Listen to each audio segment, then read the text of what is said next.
오늘 자료 학생부 종합전형 자료 상당히 많이 준비해 주셨네요. 근데 다 할 수 있을지 모르겠어요. 저도 뭐 본다고 보기는 했는데 대학이 지금 엄청 많아가지고 그러니까요. 사실 저희가 다 얘기할 수 있을지 모르겠네요. 이거 2부에 걸쳐서 해야 되지 않나. 그런 거 좋아요. 2부. 1부, 2부. 대학들이 좀 많아가지고 사실 이거 다 소개시켜주면은 좋기는 한데 조금 줄여야겠죠? 네, 저희가 그리고 또 어차피 대학별로 나중에 분석할 기회가 맞아요. 좀 있기는 하니까 그때 좀 나머지를 설명하면 되는데 저희가 메이저 대학은 저희 담당이 아니네요. 그렇죠. 네.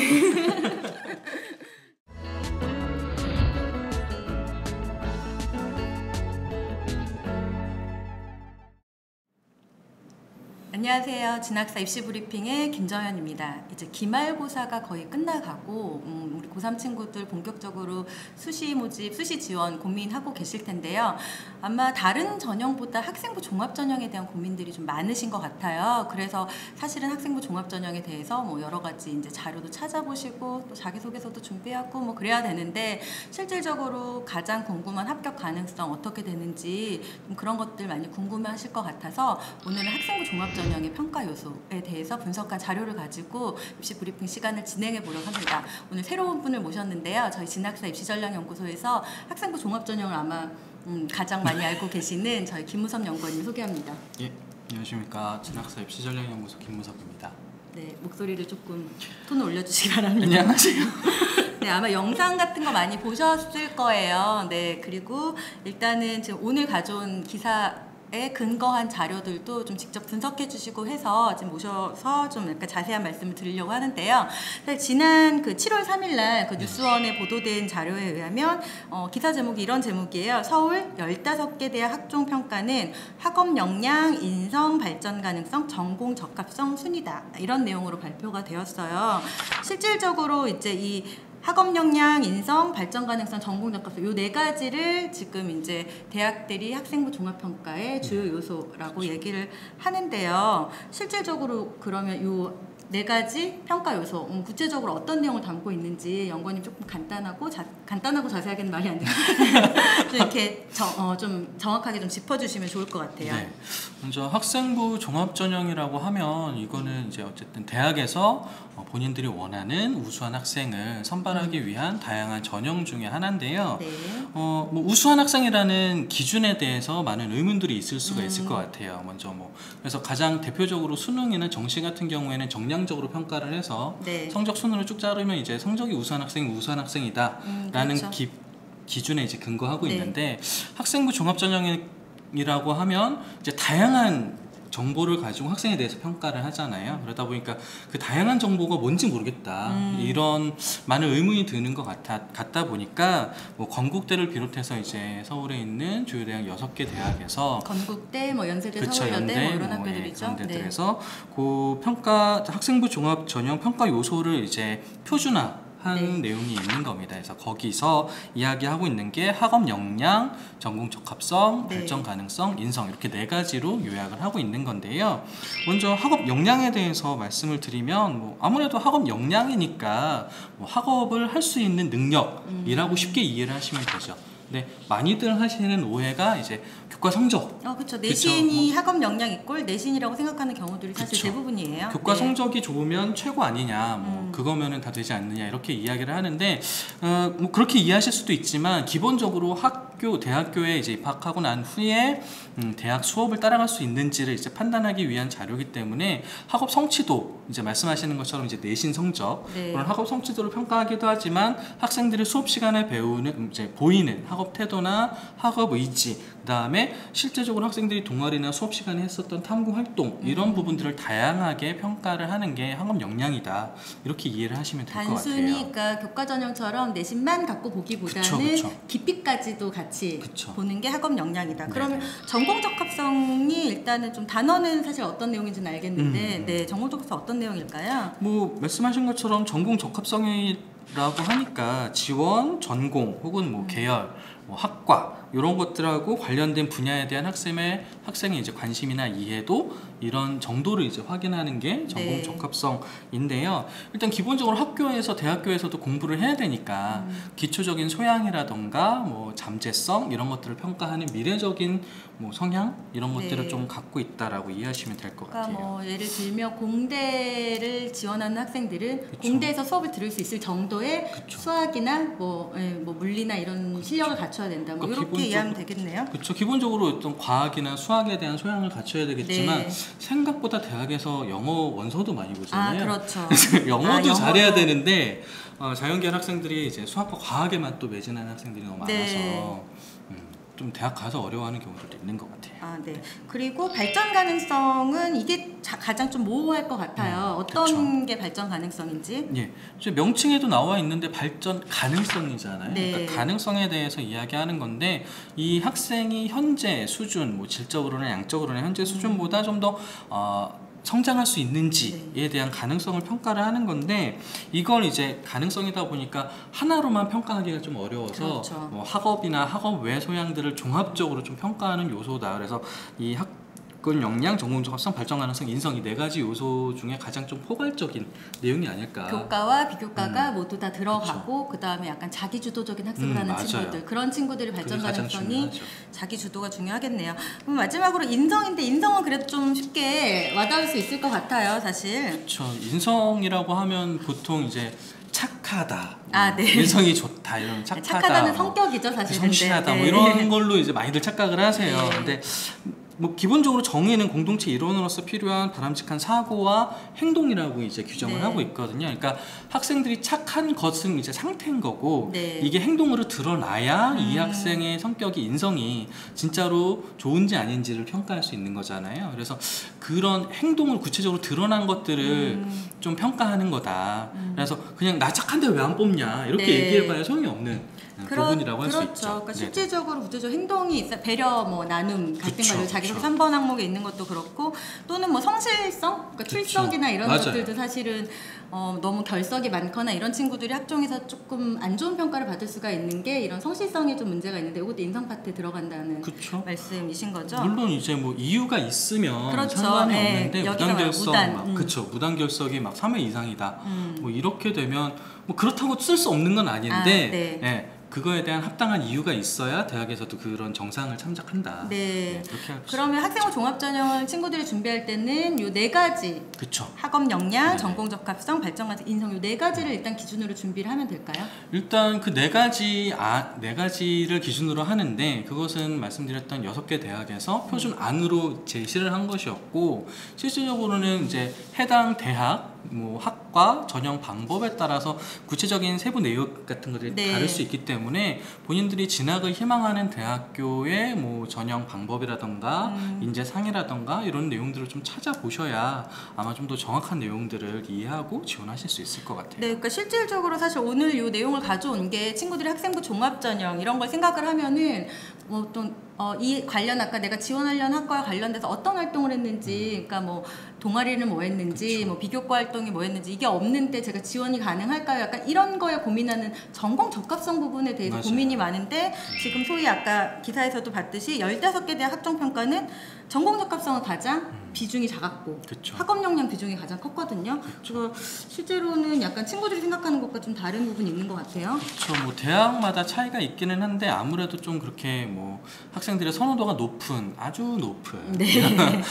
이런 대학들 주요 같은 대학. 그렇죠. 네. 그런 대학들 같은 경우에는 학업 능력을 기반으로 해서 조금 더 그런 전공 적합 관련한 활동들을 하면 네. 도움이 되지만 오히려 학생들이 소위 이야기하는 이제 학생들이 그런 비교과 활동이라고 하는 부분에 관심을 갖는 이유는 솔직히 얘기해서 교과 성적이 네. 본인이 가고 싶은 대학에 쓰기에는 좀 부족하다 보니까 그런 느낌을 받을 경우에 그렇죠. 비교과로 커버가 가능할까요? 라는 그렇죠. 질문을 네. 저희도 많이 받습니다. 그러다 네. 보니까 그런 내용들 때문에 거기를 좀 집중하는 측면들이 있지 않나. 근데 말씀드렸던 그런 좋은 대학교들, 뭐 선호도가 높은 학교들 같은 경우에는 그거는 기반, 그러니까 학업 역량 뭐 기본이죠. 거기에 전공 적합성이 추가되는 거다. 네. 하지만 또 다른 대학들, 뭐 동국대라던가 인하대라던가 뭐 건국대라던가 이런 대학들 같은 경우에는 또 학업 역량도 보지만 거기에다가 좀 더 전공 적합성 측면을 강조하기도 하거든요. 대학마다 차이가 대학에 있게. 따라서 학업 역량을 좀 크게 보는 학교들도 있고, 그쵸. 아까 얘기했던 대로 또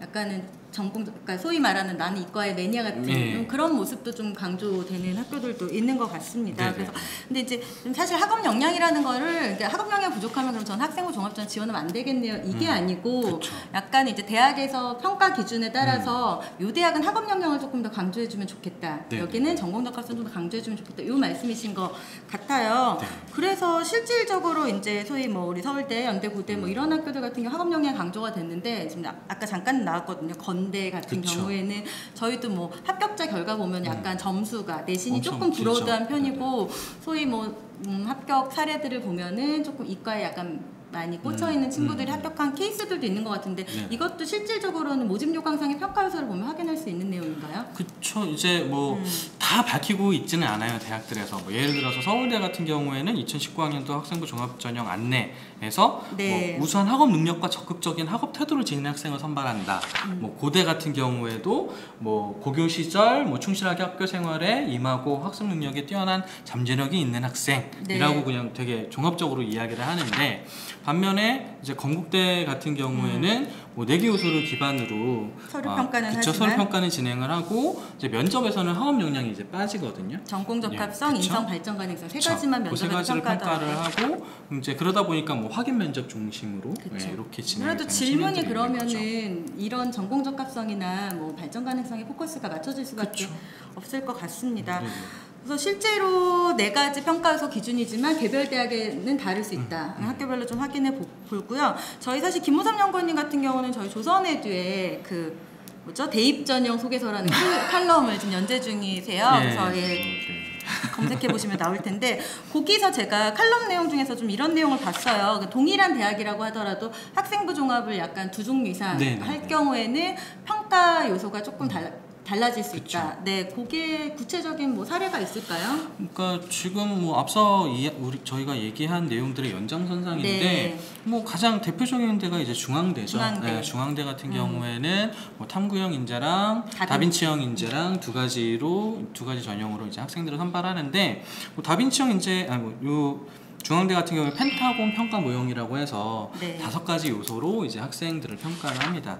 이제 그 중에서 이제 다빈치형 인재 같은 경우에는 아까 말씀드렸던 4가지 학업 역량, 탐구 역량, 발전 가능성, 인성 요 4가지의 네. 이제 통합 역량이라는 거 통합 하나가 역량, 네. 포함이 돼가지고 5가지인데, 이 5가지 요소를 동일한 비율로 이제 평가를 하거든요. 그러니까 골고루 잘하는 학생이 학생을. 중요하다. 그쵸. 다빈치는. 네, 좀 희망을 하고 선발을 하고, 네. 탐구형 인재 같은 경우에는 아까 다빈치형에서는 통합 역량이라고 했는데, 탐구형 인재에서는 전공 적합성 측면이 네. 하나가 더 들어가게 되거든요. 그래서 5가지 중에서 탐구 역량이랑 전공 적합성의 비중이 상당히 크다. 30이니까 60%면 그쵸. 상당히 크네요. 네. 네. 다른 뭐 인성이나 발전 가능성은 10씩밖에 안 들어가니까 상당히 좀 큰 비중을 차지하고 있어서 그런 전공 적합성 측면을 좀 많이 평가한다고 볼 수 있을 것 같고요. 뭐 동국대 같은 경우에도 유사한 것 같아요. 두드림이랑 두드림 전형이랑 학교장 추천 전형 네. 2가지 전형이 있는데, 마찬가지로 뭐 두드림 전형 같은 경우에는 4가지 요소를 뭐 그 중에서 이제 학생들이 전공 적합성 측면이 좀 더 강한 학생들을 선발을 네. 하는 측면들이 있고, 학교장 추천 선발 같은 경우에는 뭐 4가지 요소를 다 고루 잘하는 학생들을 선발한다. 이런 측면들이 있죠. 그러니까 내가 어떤 전형을, 동일한 대학이지만 어떤 전형을 지원하느냐에 따라서 그쵸. 강조해야 되는 포인트가 그쵸. 다르다. 다를 수 있는 거죠. 그러면 사실 같은 경우일까요? 다른 경우일지 모르겠는데, 서강대랑 성균관대도 사실 학생부 종합이 2종류거든요. 네네네. 그거는 약간은 그래도 이런 개념은 아닌 것 같은데. 맞아요. 뭐 아까 말씀드린 것처럼 뭐 서울대, 연대, 고대처럼 여기 이 두 대학도 상당히 두루뭉실하게 이야기를 하고 있고, 종합평가한다. 심지어 네. 서강대는 뭐 인재상을 따로 선정하지 않는다라고 이야기를 하죠. 계열 통합에 좀 그쵸. 느낌이 강하죠. 네. 서강대 같은 경우에는. 그리고 그래서 이제 성대나 서강대 같은 경우에는 더군다나 서류 100으로 모집을 네. 하잖아요. 면접 면접도 없이. 진행을 하지 네. 않고. 그러다 보니까 각각의 차이가 뭔지를 좀 살펴보실 필요가 있는데 그거는 계열에 대한 모집 단위를 좀 중심으로 보시면 어떨까 네. 싶어요. 서강대 자기주도형 같은 경우에는 전공별 모집 단위를 기준으로 학생을 선발하죠. 그러니까 인문계 같은 경우에는 뭐 사학과, 뭐 철학과, 뭐 신학과 이렇게 학과별로 모집을 하는 측면들이 있고, 반면에 일반형 같은 경우에는 말씀드렸던 인문계 혹은 사회과학계 이런 식으로 모집 단위를 좀 크게 모집을 하죠. 성균관대도 성균인재 전형이랑 글로벌 인재 전형이 맞습니다. 거의 유사한 패턴으로 글로벌은 진행된다. 학과 모집이고 성균인재는 계열 모집이고, 그럼 아무래도 계열 모집하는 친구들은 좀 약간 전공적 합성보다는 그쵸. 학업 이제 역량을 좀 강조하는 그쵸. 편이 좋을 것 그쵸. 같다라는 얘기신 것 같아요. 둘 다 조금 이제 인문 계열에서 그런 식으로 구분이 되어 네. 있으니까 뭐 자연 계열에서는 또 그렇지 않지 않을까 이렇게 생각할 수 있는데, 그래도 그 연장선상에서 이해를 하시는 게 좋을 것 같다. 네, 오늘 되게 많은 대학들 예시를 좀 들어주셔가지고 사실은 좀 예를 들어서 설명을 들으니까 학생부 종합전형에 대해서 좀 이해가 조금 잘 되실 것 같아요. 물론 이제 모든 대학을 다 설명을 하지는 못했지만 시간상 다른 대학들도 좀 약간 이런 기준으로 보시면은 이 대학을 지원할 때 사실 내가 뭐가 부족한지보다는 이 대학을 지원할 때 내가 어떤 부분을 어필할 수 있는 그 장점을 좀 찾으실 필요가 있을 것 같고요. 마지막으로 전체적으로 한번 정리 좀 부탁드릴게요. 일단 학생부 종합전형 뭐 대학마다 선발하는 기준이나 이런 것들을 쭉 정리를 하면서 봤던 거는, 그러니까 크게 두 가지 유형으로 나눠서 학생부 종합전형을 선발을 하는 것 같아요. 그러니까 첫째는 전체적으로 균형감 있는 학생, 뭐 학업적인 측면이나 뭐 학업 외적인 측면에서 뭐 학생들이 적극적이고 호기심 있고 이런 것들 전반적으로 갖춘 인재를 원하는 전형이 이제 학생부 종합전형 하나로 유형으로 좀 구분이 되고요. 또 다른 하나는 그 중에서도 이제 전공적 합성 측면을 좀 더 강조하는 뭐 대학들이 있다. 하지만 그것들의 기반에는 뭐 학업 역량도 있겠지만 어떤 인성적인 측면들도 상당히 좀 고려하는, 이제 전체적인 대학들을 고려했을 때는 인성적인 측면들도 대학에서는 최근에는 많이 고려한다. 이런 측면들도 정리할 수 있을 것 같습니다. 네, 그러니까 학생부 종합전형은 뭐 소위 우리가 속칭 말하는 깜깜이 전형이라고 생각하고 그냥 무턱대고 지원하기보다는 해당 대학별 평가 요소가 이제 어느 정도 좀 정리가 되어서 많이 공개가 된 자료들이 있어요. 학교 홈페이지나 또 어디가에도 들어가면 있기 때문에 그것들을 살펴보시고 내가 이제 자기소개서 준비하시거나 면접 준비하실 때 본인이 이런 점, 이 점을 포인트를 두고 어필하시라. 뭐 이렇게 정리를 하면 될까요? 네, 맞습니다. 그럼 오늘은 학생부 종합전형의 평가 요소에 대해서, 사실은 이 데이터는 뭐 실질적으로 저희가 통계를 거의 처음 내본 자료여서요. 좀 어렵게 느껴지실 수도 있을 것 같아서 통계 내신 분을 직접 모시고 설명을 자세하게 들어봤습니다. 네, 오늘 이상으로 입시 브리핑 시간 마치겠습니다. 감사합니다. 감사합니다.